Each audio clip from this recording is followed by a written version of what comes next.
just like a song, and brighten my day. Who'd have believed that you were part of the dream? Now it all seems like years away. You know I can't smile without you. I can't smile without you. I can't laugh, I can't sing. I'm finding it hard to do anything, and I feel sad when you're sad. I feel glad when you're glad. If you only knew what I'm going through, I just can't smile without you.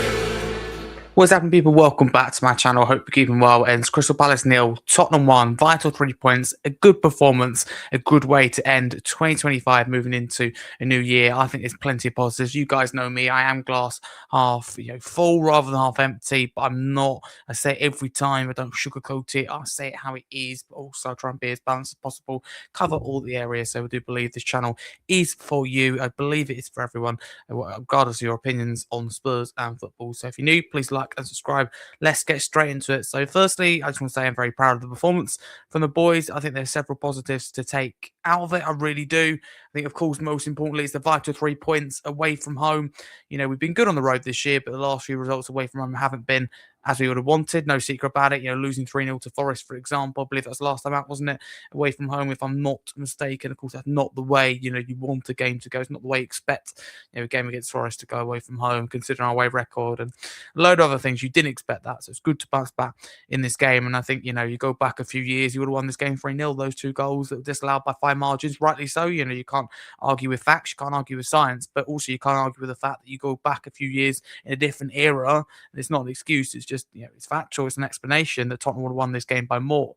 So that being the goal difference, but all that matters is we got the 3 points. There's so many positives, and I think every player on the pitch played well. I do honestly believe that. I think the substitutes as well, every single sub come on and played well. So I'm going to go through my player ratings and talk about each an individual player. So Vicario, I'll give a 7. I thought he caught a lot in this game. Firstly, that's a big plus for Vicario. I think it was one time he just blasted it out of play. That was poor, but he didn't have too much to do as well. So it's difficult to give him too high of a rating. But as I said, catching a lot of things is a big step for Vicario. So a solid 7 I'm giving him. Pedro Porro, I'm giving a 7 as well. I thought he struggled at times, yes, defensively in particular, I believe, in that first half. And that was a problem for him. And, a couple of times, like in front of goal, I think he tried to shoot. He just got it completely wrong. He just way over the bar, I think, at both ends, if I'm not mistaken. But at the same time, that corner for the goal, absolutely bang on the money. The disallowed goal as well, so good. Going forward, Porro, he's good. Not necessarily a shot in this game, but he's, crossing 9 times out of 10 was spot on, as it always is.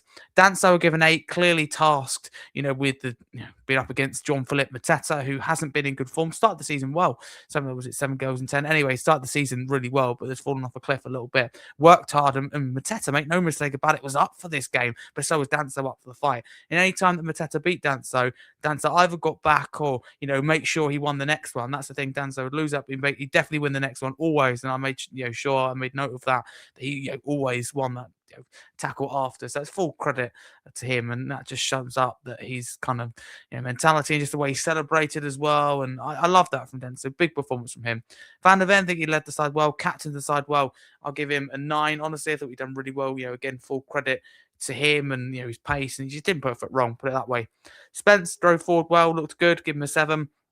One misplaced pass nearly got us in trouble, but apart from that, I don't recall him doing too much wrong.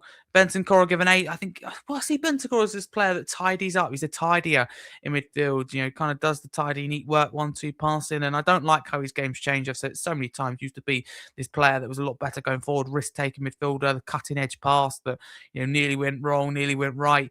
It's kind of those really risky passes, but, through injury, which made him not take as many risks, but also Ange Postecoglou changed his game into a safe ball-playing midfielder, not the kind of almost like number 10, number 8 that he used to be. But still very good performance from him. He's done a lot right in this game. I'll give him an 8. Looked a bit lost at times, though, in the first half. Great. Also, midfield companion, I'll give an 8. I really like that partnership. It's a lot better in possession, and they form a good partnership out of possession as well. Just one goes, one stays. That's the best partnership, I think, as well. Because I like Paulinho and Bentancur, but they both do a similar job. Bentancur and Gray seems like the right partnership. and great credit to him. First senior goal, long overdue in terms of, it's taken a while for him to get that first goal, but great for him. And, Gray saying after the game, it felt like a special feeling. He wasn't sure if it was him who scored because teammates didn't celebrate with him. I think maybe they were in shock or in awe of the goal because it was a beautiful goal. It really was. And I cannot stress enough how good that was. Porro's delivery. Do not underestimate the importance that Moani, yes, plays in the goal, but in particular, Richarlison. Moani keeps it alive. Richarlison, just creates it. And, Gray won't score an easy goal, but still right place, right time. Full, credit to him. And, standing ovation, rightly deserved for the travelling support. And the away fans, by the way, big shout out to all the Spurs travelling supporters, the away fans. They're always excellent wherever they go, particularly in London derbies. And Crystal Palace fans, they were good. The team were up for this game, the majority of it, and so were the fans. But we just drowned them out from minute 1 to minute 90, even when we were struggling in the game, not very often, a few points. So full credit, Spurs fans are incredible. I generally think the best away fans. Not sure about home fans. I'm one of them that is a home fan, but I can admit the home atmosphere is a big problem. But away from home, I do believe deep down we have the best away support in the league. This is an example of this non-stop all through the game, and it would have been the same even if we hadn't got that goal and we didn't get the second or third. But it didn't stop us.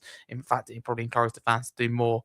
I will reiterate before we go on to more player ratings that Palace, did peter out. Well, the game petered out for them towards the end. They looked fatigued, they looked tired, but still it's credit to Tottenham. We improved as the game went on and they just got tired and got worse, as expected. Palace right now struggling for the squad depth. I hope for their sake, London kind of rivalry and derby aside, that they bring in they have the funds, but they get recruitment right in January because we know that Gahey and Glasner will be gone by the latest in the summer. Let's be honest with this, be real about that. But for the short term, Palace, they're a good side, but 5 games now without a win, 3 defeats in a row. That's very unlike Glasner's Crystal Palace. That's what we used to be expected of them. That was nothing bad about that. It's still second best start to a Premier League season, but they're capable of a lot more star players. Gahey, Walter, Matata. They just need a little bit more bodies in there and a little bit more quality in there. But back on track, Kudus, I'll give a 6.5. It's difficult with Kudus because a couple of moments he looks really good. I think he had a big part to play, didn't he, in that disallowed goal? If with at least one of them, if not both of them.